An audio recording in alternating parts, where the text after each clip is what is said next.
Today is 30th July, and I'm going to begin this program, as I traditionally do now, with a summary of the situation on the battlefronts in Ukraine. Though I'm going to try to be rather shorter this time than I have been recently, because even though there have been some important developments which I want to highlight, overall the situation continues much along the lines that I have been discussing in the programs I have done over the last couple of weeks. Briefly, the Russian advance continues all across the front line. The Russians continue to move forward. Ukrainian defenses in every place are continuing to crack. And by the way, Russian officials are becoming more confident. To give one example, the head of the regional government of the Donetsk region under Russian control, Denis Pushilin, has now said this to Rossiya 24 television in Russia.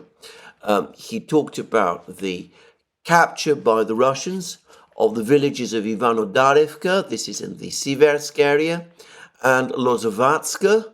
He said that the liberation of these communities improves the positions of our units. Of course, we see that if we speak about Ivano-Darivka, this is a new step towards liberating Siversk, and this is in the Artyomovsk district. If we speak about Lozovatska, this is the next settlement on the way towards liberating Krasnoarmeysk. Krasnoarmeysk is the Soviet name for Pokrovsk, and it is the name that the Russians still use. And Pushilin went on to say that though these are small communities, the Ukrainian army had turned them into strongholds, and therefore their capture was important. Another Russian official who's been talking about the situation on the battlefronts is Apti Alaudinov, Russian Major General.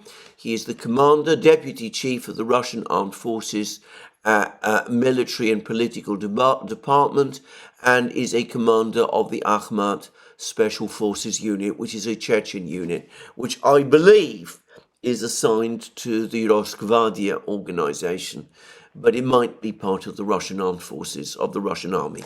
Anyway, Alaudinov went on to say this: when the entire front line stands firm, with no opportunity to either outflank or circumvent it, it is always difficult to breach it. In this case, the Russian Defense Ministry's units are advancing along the entire engagement line. The Ukrainian troops have completely lost their first line of fortifications. He refers to the Zelensky line, the area that exists, the line that started, in the north, went through Bakhmut, went through all the other places, Avdiivka, for example. All of that has now been captured by the Russians. And then he goes on to say, our forces have room to maneuver in various directions, dividing the enemy and pushing it from positions it has held for some time now. Russian forces will not be storming fortifications in these settlements. Everything will be done so that the enemy is either surrounded or abandons these positions and flees. Russian forces can go a number of different ways in maneuvering to block the enemy. So that's what Alaudinov says. He's also describing Russian tactics. By contrast, even as we've been getting these optimistic comments, and by the way, factually based optimistic comments from the Russians, we're starting to get much more pessimistic reports, some very pessimistic reports from media in the West. There was, for example, an article, I believe in the New York Times, which discussed the fighting in the Vremivka salient and the recent Russian capture or recapture of the two villages of Staromayorsk and Orozhaine, which the Ukrainians fought bitter battles to capture during their summer 2023 offensive. And, well, it's clear from this New York Times article that the villages have been completely destroyed. The soldiers who were Ukrainian soldiers who were tasked with defending the Ukrainian gains in these villages were complaining that there was nobody in the villages, that the villages had become completely uninhabited, that they were in effect being asked for political and psychological reasons to defend what were essentially no more than a pile of ruins.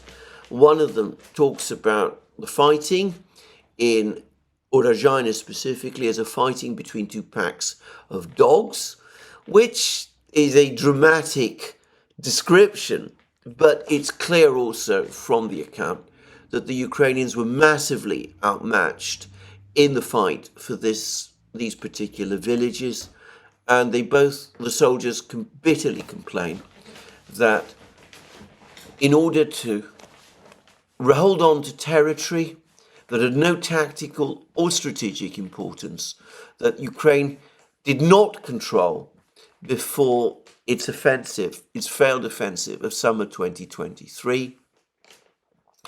The Ukrainians lost more men defending these villages, but the Russians, in the end, were able to recapture them. So, bitter comments from Ukrainian soldiers appearing in the New York Times. But a much more interesting article, is one that has appeared in Reuters. Now, Reuters is, of course, a British news agency. It is consistently sympathetic, as one might expect, to the Ukrainians and to the Ukrainian cause. And it describes, nonetheless, a very critical situation facing the Ukrainian military in the area of Pokrovsk. And the article's title is Russia Inches Towards Strategic Supply Route in Ukraine's East. And I'm going to read certain blocks from this article. The article begins, Russian forces are focusing their heaviest assaults near Ukraine's strategic eastern city of Pokrovsk, Kiev said on Monday, as Moscow bears down on a key Ukrainian supply route more than 29 months since its full-scale invasion. Now, I would take issue with one claim in that paragraph. I am not sure that this is the area where the heaviest Russian assaults are taking place. If one is talking about sheer intensity of fighting, I think the most intense fighting over the last 24 hours has probably been in Chasov Yar and perhaps Volchansk. I do not think it's happened in this area east of Pokrovsk, but certainly this is the area where the Russians have been advancing fastest and where one could argue that the biggest crisis for the Ukrainians has arisen. And then the article goes on to say, fighting on the Pokrovsk front was the fiercest anywhere in the war-scarred east, Ukraine's general staff said in a regular battlefield update, arguing that Ukraine had fought off 52 Russian assaults there in the last 24 hours. Well, who knows? Maybe they did, maybe they didn't. And then it goes on to say, the Reuters article then goes on to say, Pokrovsk, a transport hub with a pre-war population of 61,000, lies on a main road that serves as an important supply route to other embattled Ukrainian-held outposts, such as the towns of Chasov Yar and Konstantinovka in Donetsk region. And that, of course, is the key, that Ukraine is the major supply hub for the Ukrainian forces in Donetsk. And as I discussed yesterday, there is a school of thought on the Russian side, which believes that if Pokrovsk falls, the situation for the Ukrainians will become critical, and that in effect the Ukrainian defense lines, the whole Ukrainian defense in Donetsk, and indeed in the whole of eastern Ukraine, will effectively be cut in half. Anyway, we then have a quote from Sergei Dobryak, who is, we're told by Reuters, the head of Ukraine's the head of Pokrovsk military administration. He says that as of today, the city is 20 kilometers, 12 miles from the front line, well within artillery range, by the way. He says that to the northeast of the city, Russian troops have advanced even closer to the strategic road. Reuters goes on to say on Saturday, Moscow claimed control of the village of Lozovatska. There is no doubt at all, in fact, that the Russians control it. And we are told that this village, Lozovatska, is located 6 kilometers from this road, just 6 kilometers, which, by my calculations, is just under 4 miles from the road. Now, just to say that the very latest reports in this area say that the Russians have advanced beyond Lozovatska, that they're attacking another village called Timofeevka to the northeast of Lozovatska, and if Timofeevka is captured, the Russians will then be in a position to attack Vozvyzhenka from two sides, Vozvyzhenka being the key village in the area, the one that lies on the road itself, and of course, once Vozvyzhenka falls, the road, in fact, will be captured. So the Russians have made more advances since Saturday when they captured Lozovatska. And then Ukraine's general staff is quoted by Reuters as saying that the greatest concentration of enemy attacks was around Zhelanye and Novo-Alexandrovka. The battles, Novo-Alexandrovka refers to the village to the south or to the southeast of Vozvyzhenka, Lozovatska, and Timofeevka. The importance of Novo-Alexandrovka is that it is the place from which the Russians are advancing as they head northwards to cut this main supply road. Zhelanye is located much further south. The Russians have not yet, as far as I know, actually attacked Zhelanye yet, but probably before long they will. The key point about Zhelanye is that it opens the way for the Russians to advance towards the road, a completely different supply road that goes from Pokrovsk and Mirnograd south to Karlovka, and which also enables the Ukrainians to keep their forces in Selidovo, another important supply road, to keep their supply lines to Selidovo open as well. So battle for Zhelanye continuing to develop. And then the article, the Reuters article concludes that Russia's defense ministry said that its forces have also taken the villages of Progress, Yevgenivka and Vovche, all settlements lie east of Pokrovsk. Kiev did not comment on the claim, though again it is an indisputable fact that the Russians have indeed captured those 3 villages. Now, it's worth making a few general observations here. Firstly, that alongside these battles for Zhelanye and for the main supply road that Reuters is talking about, there are apparently Russian attacks on 2 other villages, Veselye, which lies on the road from Progress to Mirnograd and Pokrovsk.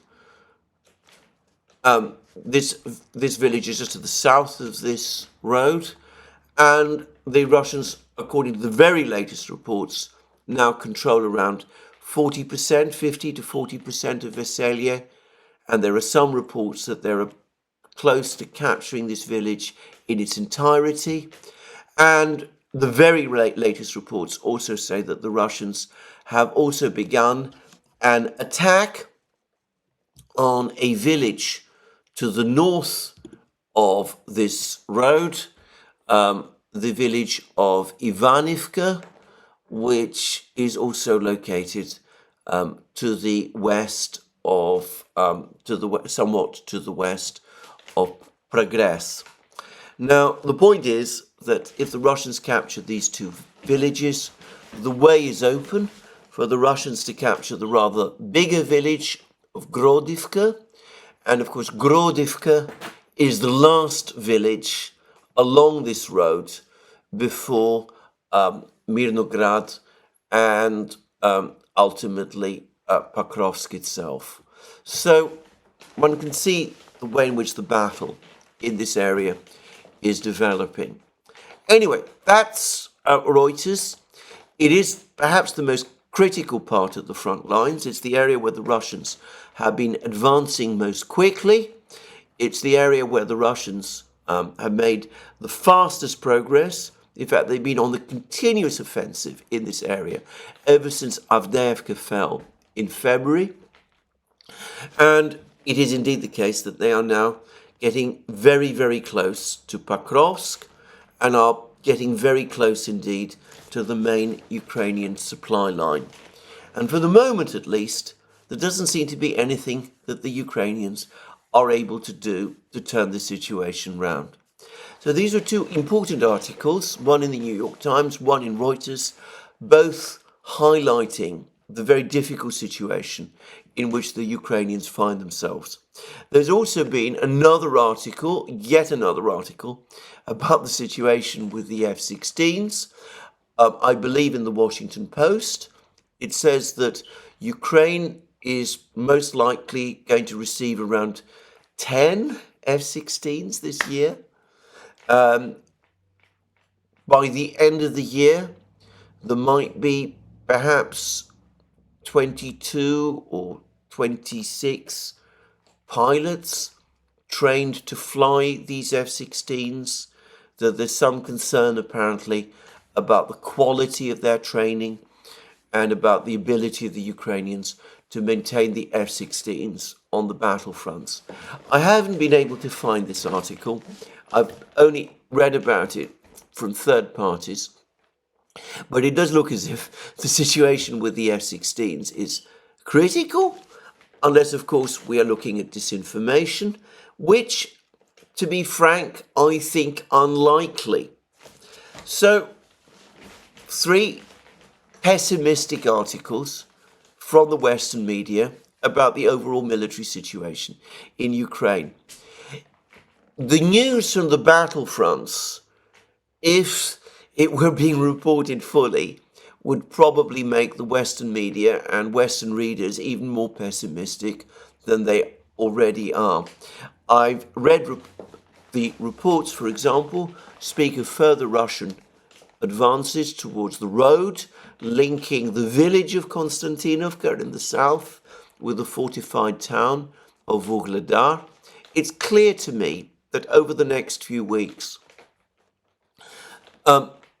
Vuhledar is going to face a strategic encirclement. Probably not a cauldron, but the Ukrainians will have to make a difficult decision whether they defend themselves in Vuhledar or whether they stand and fight there. There are reports that the Russians have entered the village of Konstantinovka at the northern end of this road.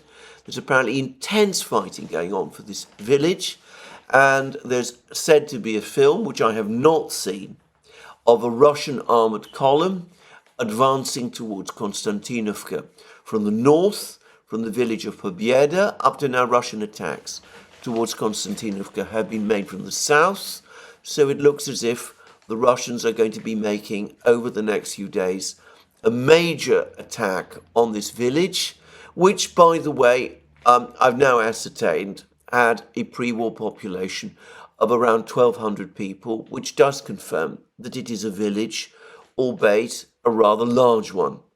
So anyway, Konstantinovka, and situation in Konstantinovka very bad. Further north still, many reports now, mostly from Ukrainian sources, that the Ukrainians have pulled out completely from the main urban area of Krasnogorovka. What, until a few short time ago, I thought was the entirety of Krasnogorovka, that this area has now fallen completely under Russian control. There are said to be two roads, well, there are two roads that lead from Krasnogorovka westwards, which are to some extent built up and which are part of the metropolitan area of Krasnogorovka. The Ukrainians still control the roads, but there are reports that the Russians have now advanced beyond the core area of Krasnogorovka and have actually started an attack on one of these roads. Anyway, I'm not sure that this is correct, and we'll just have to wait and see. And in truth, if events further north in the Pokrovsk area develop in the way that Reuters is now saying, I can't imagine that the Ukrainians will want to cling on to these two streets for very much longer, because if they do, then again, they risk encirclement. Anyway, that's Krasnogorovka. There's been very dramatic news, continuing dramatic news, from the Toretsk area. This is further north from the Avdiivka, Ocheretino, Pokrovsk area that I've just been discussing, north and east of it. But apparently there's been a mass withdrawal of Ukrainian troops to the north of a street in this area called the Pioneer Street. Pioneer, the street, presumably refers to the former Soviet organization, the Pioneers Youth Organization.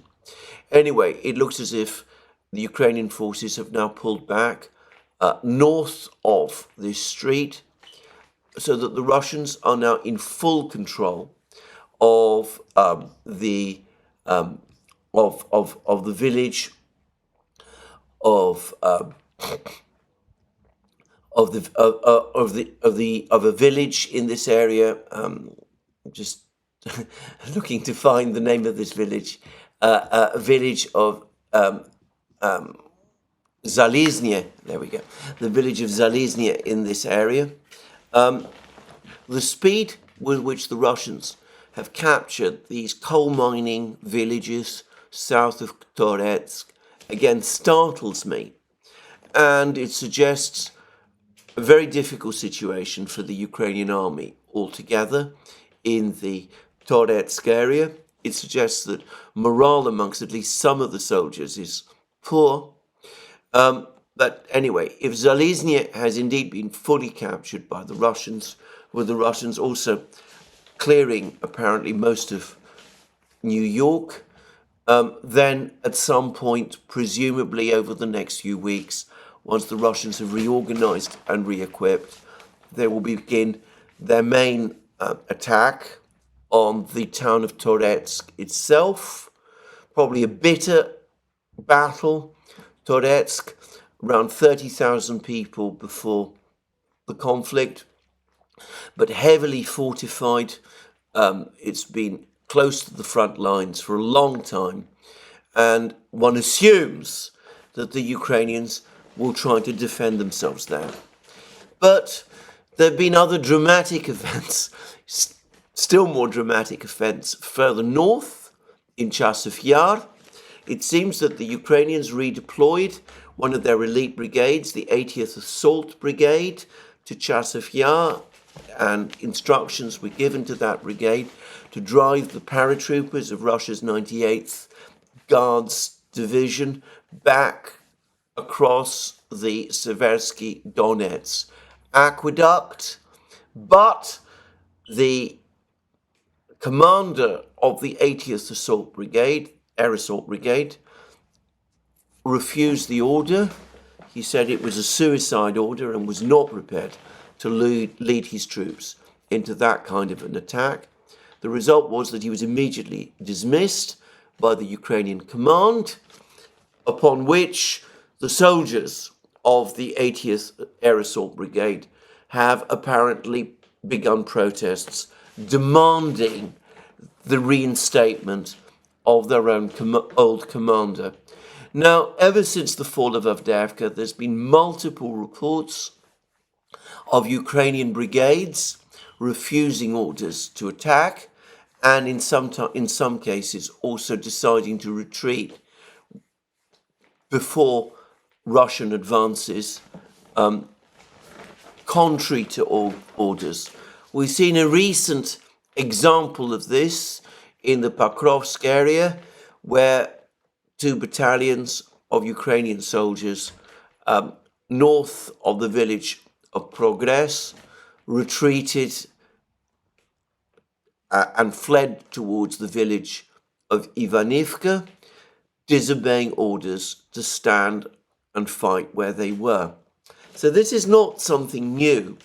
What perhaps is new is that apparently the decision to disobey the order was made this time by the colonel, the commander of this brigade.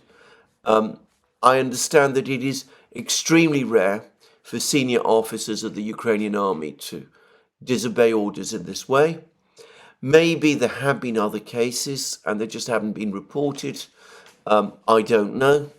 But anyway, this incident has arisen, and again it demonstrates how critical the situation is.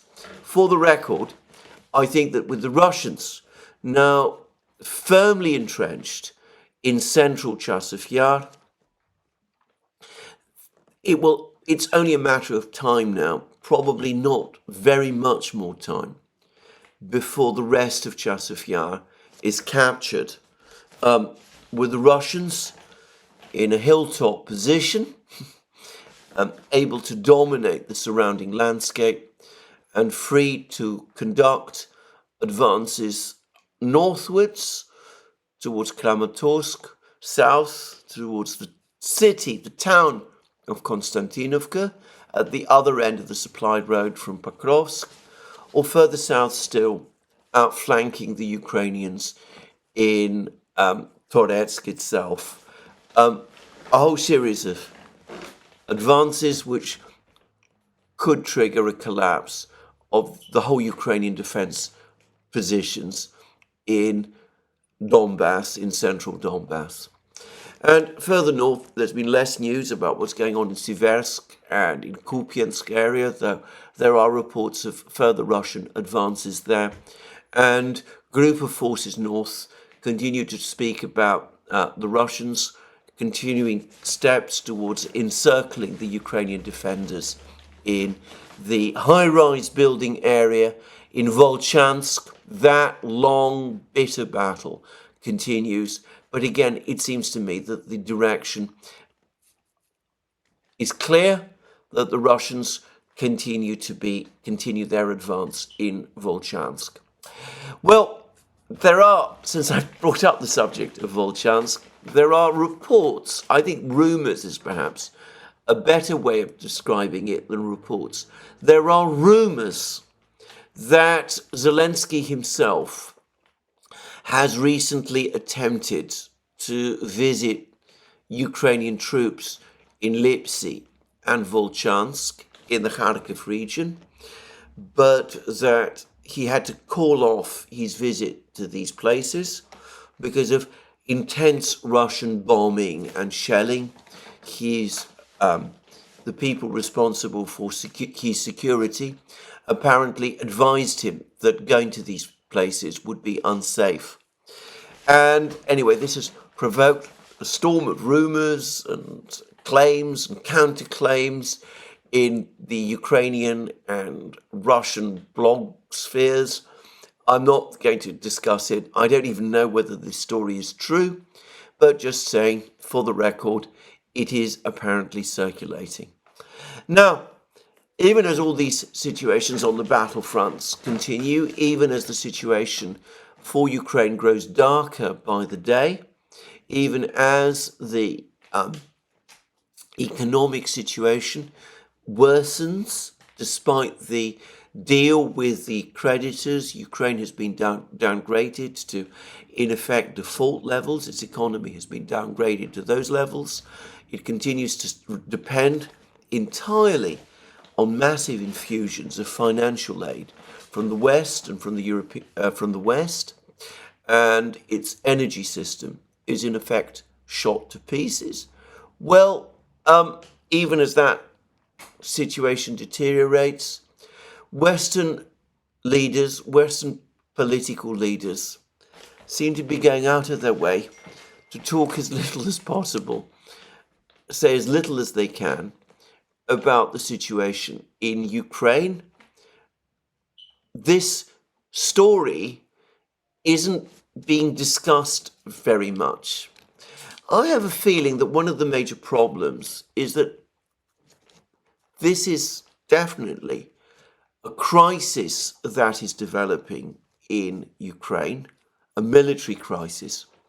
But because it is a crisis that is evolving, that is growing gradually, Western political leaders don't really understand it, and under the intense pressure of political events in their own countries. It's important to say that in the United States there is an election underway. In France there is a major political crisis. The Olympics are underway in France. There's been many controversies about those Olympics and the opening ceremony, which I have no intention of getting drawn into. But anyway, all of this is happening at the same time as there is a governmental crisis there. No decision yet as to who the Prime Minister to represent the outgoing Prime Minister, Gabriel Attal, is going to be. There is no party with a majority in the French Parliament. The situation remains deadlocked, politically deadlocked in France. Germany, latest reports from the Financial Times say that the situation there is now on the brink of outright recession again.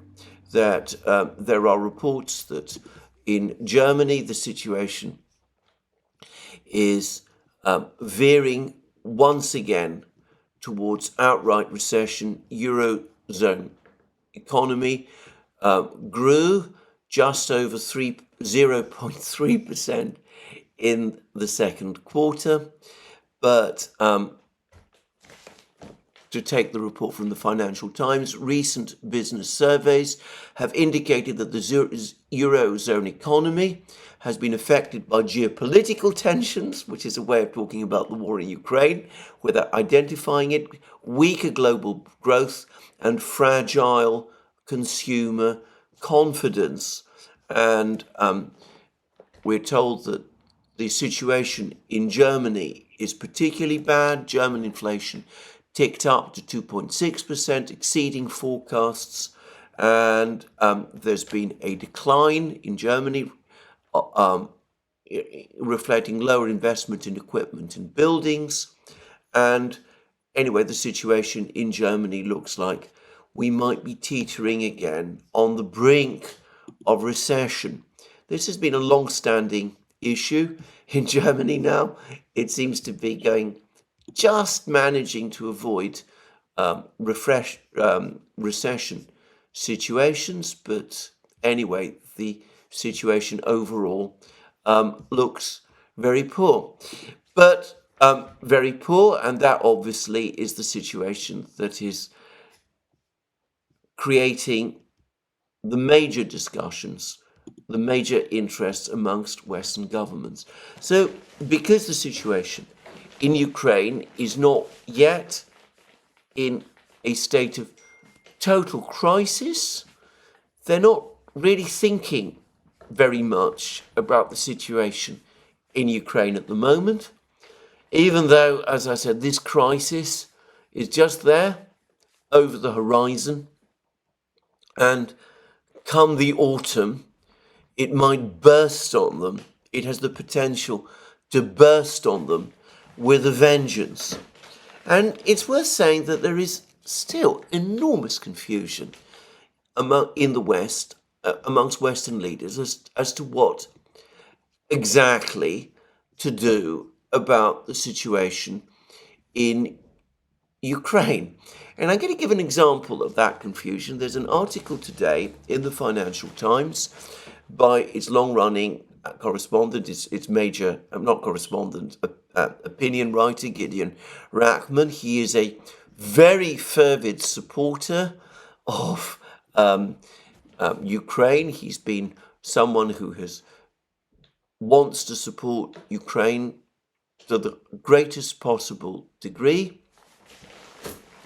But even he, very grudgingly, appears to be coming round to the conclusion that the recovery of Ukraine's 1991 borders is now impossible.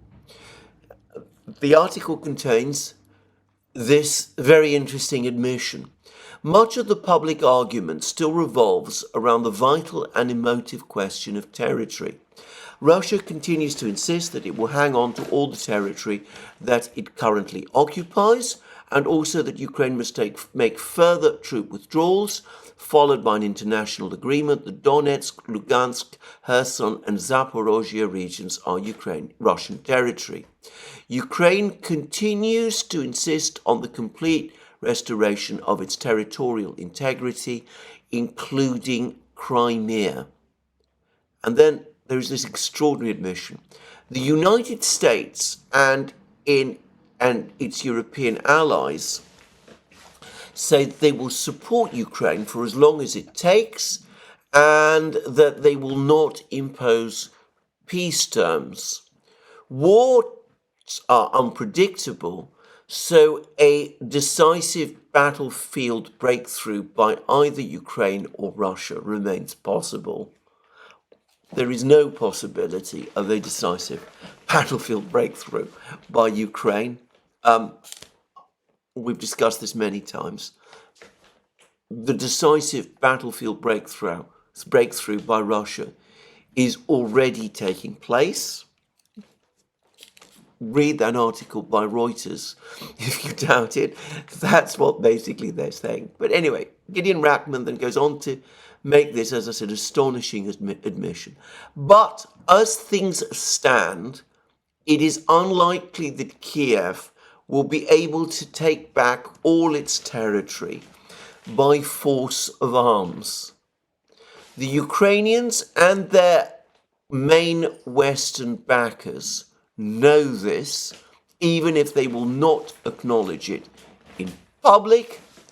Making territorial concessions in return for peace is gaining some support among the Ukrainian public, although it is not yet a majority position. Now, Rachman is a very well-informed journalist, so when he says that the Ukrainians and their main Western backers know that Ukraine is not going to recover its lost territory, I am sure he's telling the truth. But then he says that they will not acknowledge it in public. So the Ukrainians are being encouraged to go on fighting on the basis that they will recover all of their territory, even though the Ukrainian government and Western governments, according to Gideon Rachman, know that this can never be the case. In other words, Ukrainian soldiers on the battlefronts are being asked to lay down their lives in their thousands on the strength of a lie. I think I have to make that point, and I have to make that point as toughly as possible. Now, I don't think that this is a sustainable plan. I think at some point the penny will drop with the Ukrainians. I've already said that the Ukrainian government understands that the war is lost. I've discussed this in recent programs, and, well, I take confirmation of this from what Rachman has just said, that the Ukrainians understand that they will not be able to recover their territory, the cause for which they claim to be fighting. So the Ukrainian government understands that it has lost the war. I believe that more and more people in Ukraine understand it also. But apparently this cannot be admitted. The Ukrainian soldiers must therefore continue to die. But sooner or later, they will start to understand it. And then, well, I'm not going to try and guess what the effect of that will be. But then Rachman says something which I find really astonishing. He says this: the biggest obstacle to peace is not Ukraine's deep reluctance to make territorial concessions, real though that is. It is the fact that Russia would still demand a settlement that involves the subjugation of the 80% of Ukraine that it does not control. That is an astonishing assertion. What the Russians have actually, up to this point, sought is a declaration that Ukraine be a neutral country, that Ukraine revert to a situation of neutrality. They've also said, and they made this absolutely clear, that Ukraine cannot join NATO, that is completely unacceptable. But they have also at various times said, though one wonders to what extent this is any longer true, that by contrast, they do not object if Ukraine enters the European Union. Now, Gideon Rachman understands all of this because he talks in the same article about the question of Ukraine's neutrality. He says this: Senator J.D. Vance, Trump's running mate for the presidency, came out in favor of a neutral Ukraine in an interview with the New York Times in June. Vance said that his approach would be to guarantee both Kiev's independence, but also its neutrality. Neutrality is clearly something that the Russians see as existential for themselves, which is absolutely true, and it is one of those few pieces of realism that you get from Western politicians. And then Rachman says this: on the surface, a neutral Ukraine sounds like an interesting option. Finland and Austria were neutral during the Cold War. Both countries managed to remain democratic and outside the Soviet bloc. And then we are somehow told that a neutral Ukraine would nonetheless somehow amount to subjugation of Ukraine by Russia. And this is because the Russians have also made demands, further demands, which, by the way, the Ukrainians showed a willingness to agree to in the Istanbul agreements about restrictions on the size of the Ukrainian armed forces. And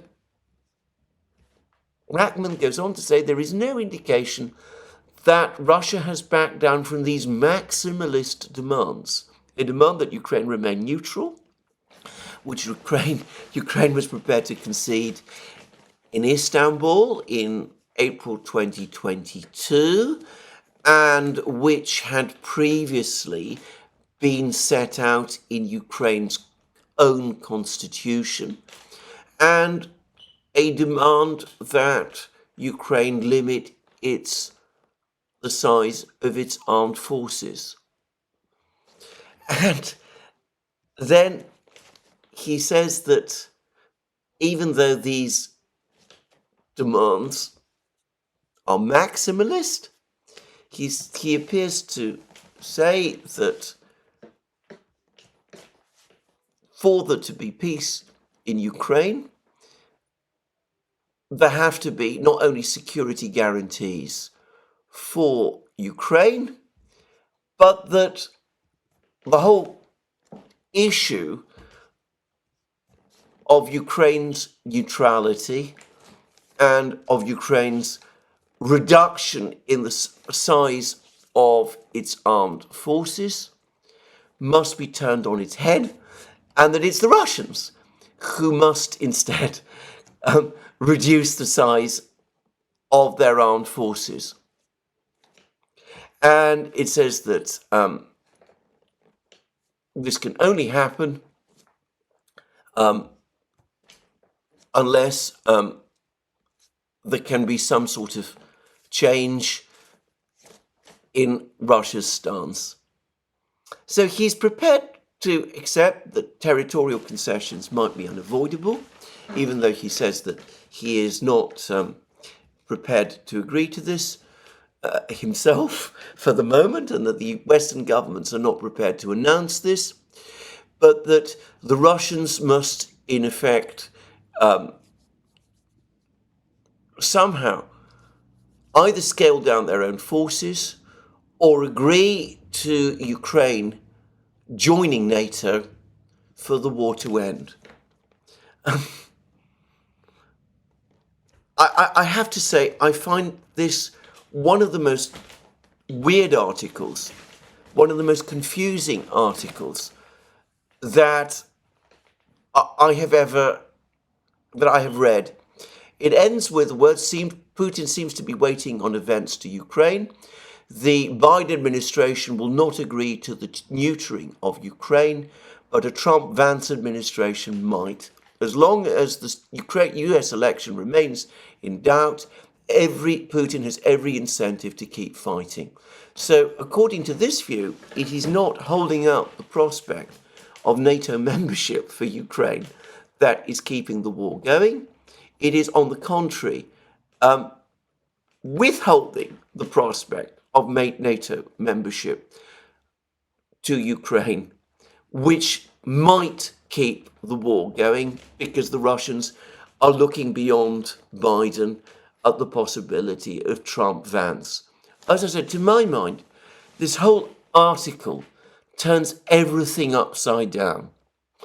Well, this kind of confusing thinking again shows both the reluctance, I think, the inability of Western leaders and Western commentators, and as I've said, Rachman is a very well-connected Western commentator, to think this thing through, to think the situation in Ukraine through, and their continued denial about the real state of events on the battlefronts.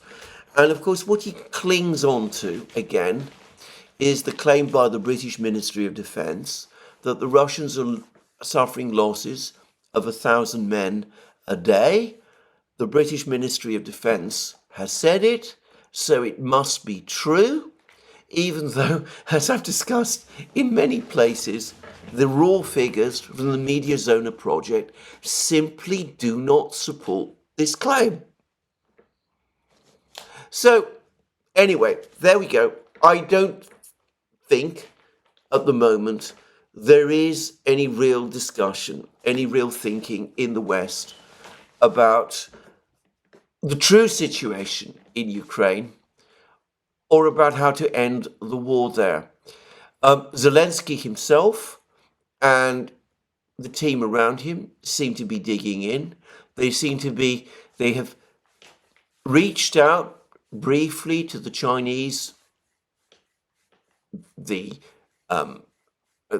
met with Orban. They've spoken with the Vatican.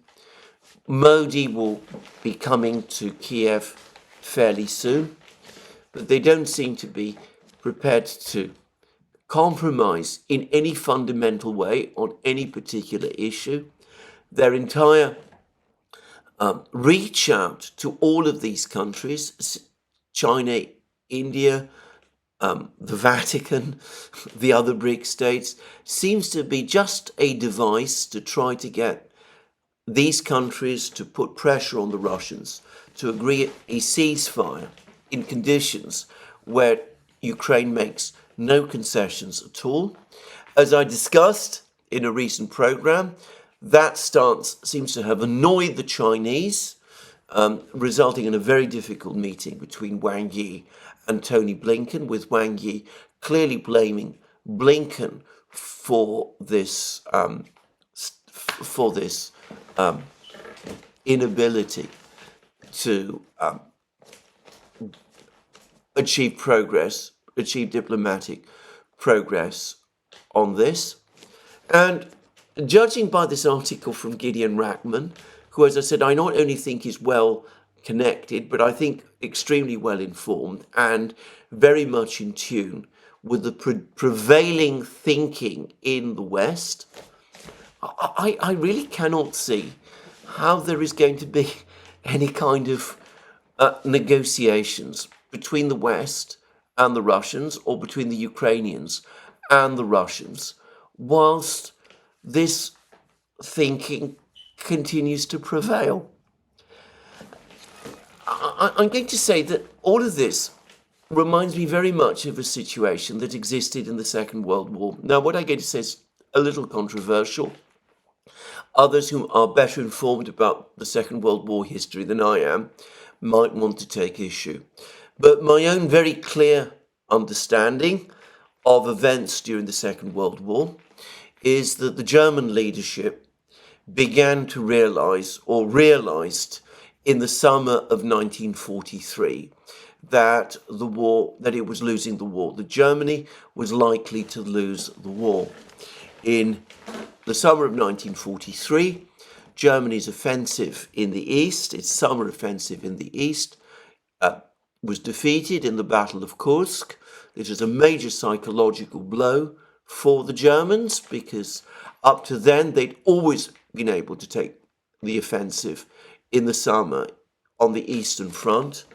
But this offensive failed, was in fact massively defeated. And then in July 1943, even as the news from the Kursk battlefields was bad, the Germans had the major psychological blow of learning that their ally Benito Mussolini had been overthrown in Italy in an internal coup. Now, the Germans were able to retrieve the situation in Italy over the next few weeks, and over the course of the autumn, the situation on the Eastern Front stabilized.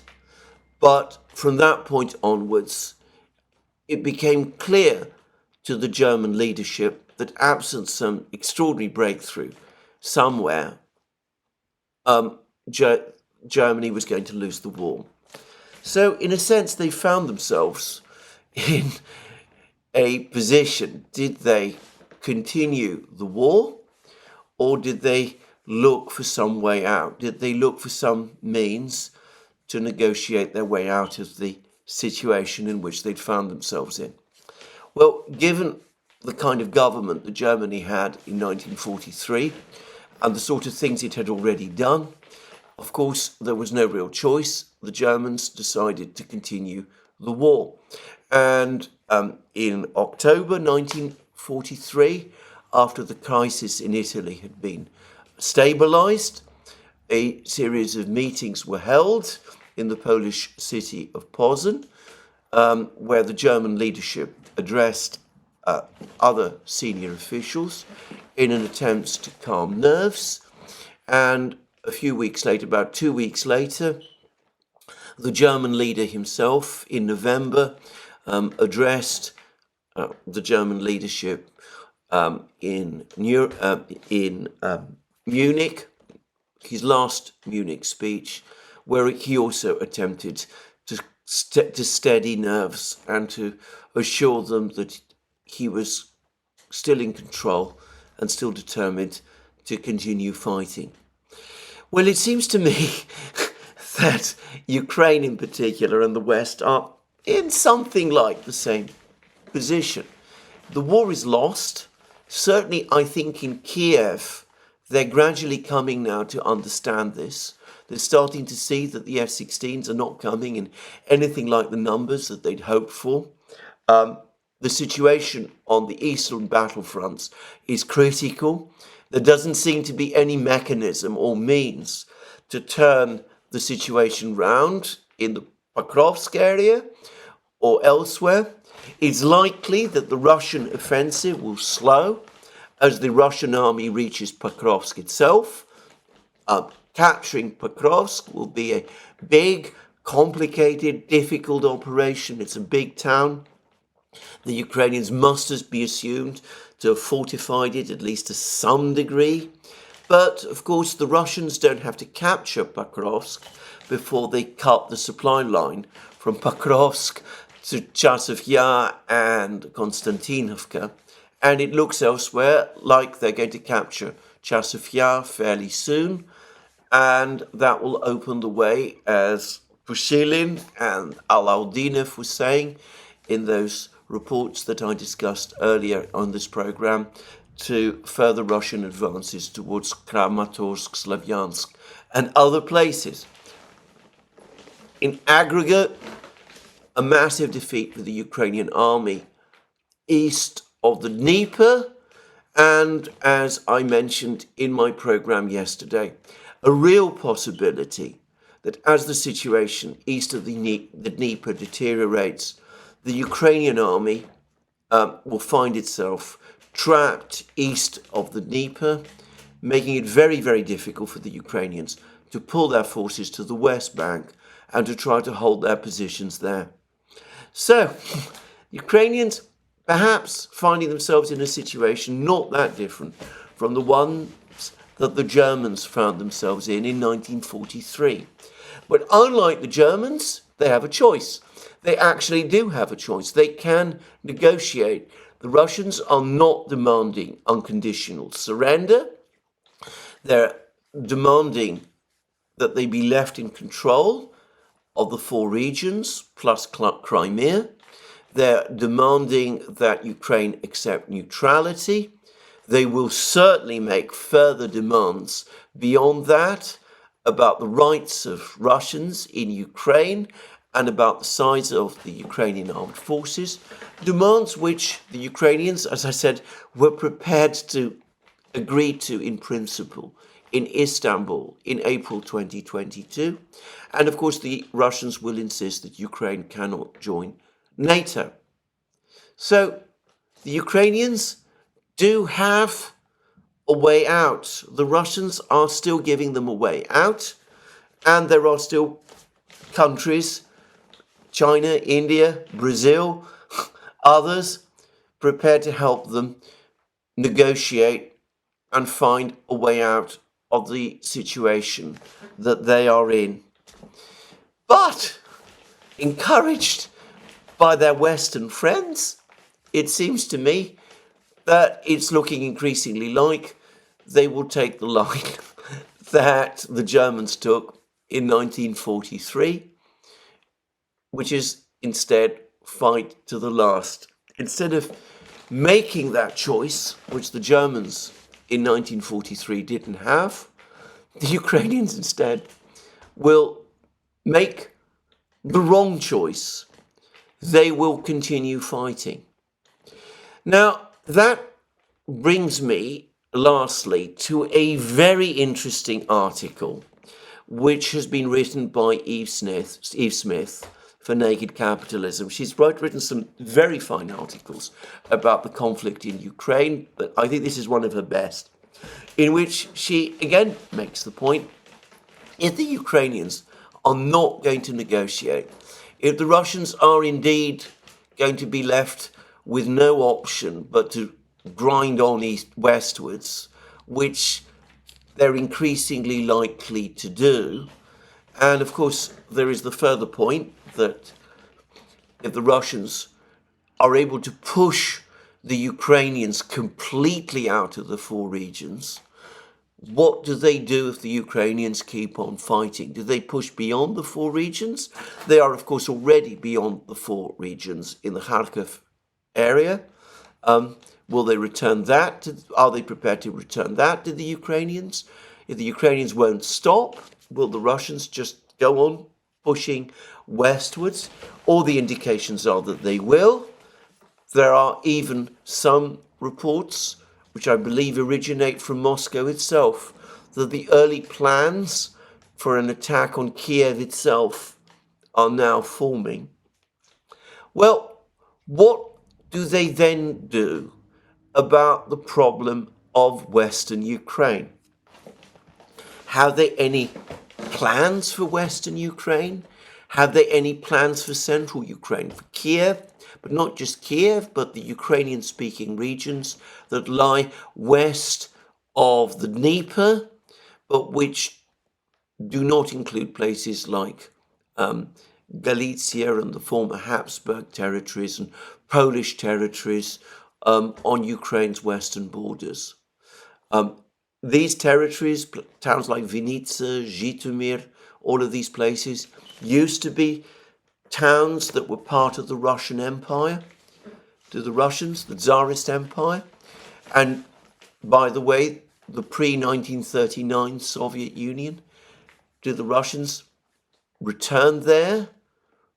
Do they advance even beyond these places to Western Ukraine? And Ian Smith says that not only have the Russians failed to explain what they intend to do, but that if they do have plans to occupy these regions and then stay there, then she knows nothing about them. And I want to say straight away that neither do I. I follow the Russian media in great detail. I've not seen any discussion in any part of the Russian media that I'm aware of that looks at what might happen if the Russians do have to advance westwards to places like Vinnitsa and Zhytomyr and places like that and end up in control of these places. So I don't know what plans the Russians might have. It might be that deep inside the Kremlin there are plans, or that people are thinking about these plans. But I'm going to say something. I doubt that they are. In contrast to Washington, which is, in terms of its political class, a vast, sprawling, governmental and non-governmental bureaucracy with endless numbers of think tanks and all kinds of places where all sorts of plans and projects, most of them fantastic and unfeasible and bizarre, and some of them, frankly, wicked and profoundly unethical. Anyway, a vast sort of industry that generates plans of this kind. Political Moscow, by contrast, is a very, very much smaller place. I doubt that there is the bandwidth there to think about a problem like this. I suspect that the Russians at the moment, a little bit like Eve Smith said, she mentioned that people focus very much on talking about discussing the military developments rather than looking forward to the political ones. And she's absolutely right about that. And that is true about me as well, by the way. But I suspect that the same is true of the Russians also.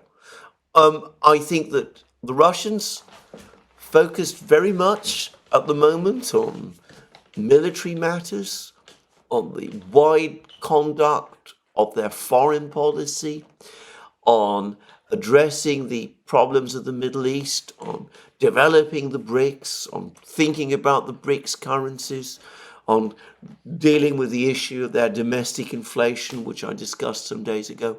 I doubt that they have the bandwidth to start thinking about what they might do when they reach places like Vinnitsa and Zhytomyr and places like that, something which probably is anyway many months away into the future, probably not going to happen before 2025 or even later. Though, if there's a collapse of the Ukrainian front lines before then, well, they might have to think about it before.